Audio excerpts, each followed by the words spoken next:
Stefán, hvaða lykt þetta? Þetta smá skötulykt. Hvað stendur til í dag? Það er Þorláksmessa og við hérna á 19.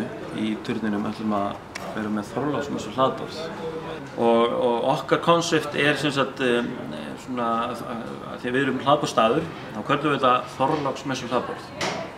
Við erum með skötu, ég er með 2 tegundir af skötu, stór skötu og svo tindabyggju eða vestfiska skötu og hún er á ákveðnum stalli hjá okkur í ákveðnu hátsæti en svo út frá því erum við með fullt af fiskiréttum og svona tengt svolítið reykta ýsu, blokkfisk, saltfisk, saltfiskbollur, fiskibollur.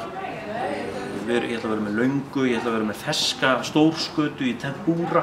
Já, það er svolítið spennandi, það er mjög framandi. Já, við pröfum þetta fyrir 3 árum síðan og það hefur haldið sér sko. Það er bara rosalega vinsælt og fólk er bara að koma til þess að fá hana líka sko.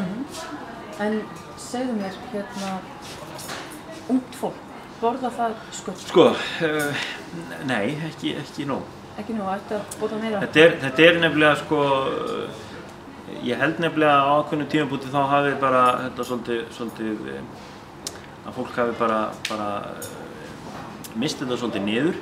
Sko núna, af því að það er ekkert grín að sjóða skötuna heima á sig sko.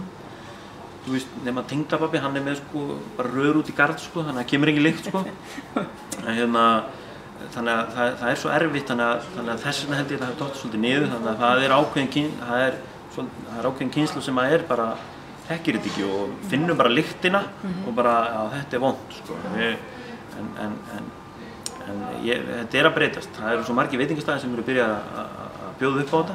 Svona til að losa kannski heimilinn við skötuþefinn? Akkurat, jú, akkurat. Kemur fólk kannski ekki angandi út í jólainnkaupunum Þorláksmessu með skötuþefinn? Nei, en þó svo að það komi náttúrulega alltaf eitthvað, hún leitar alltaf á maður lyktin sko, en hún hverfur leið að maður kemur út í vindinn sko. Ef það fara á smakka? Já, mér líst vel á það.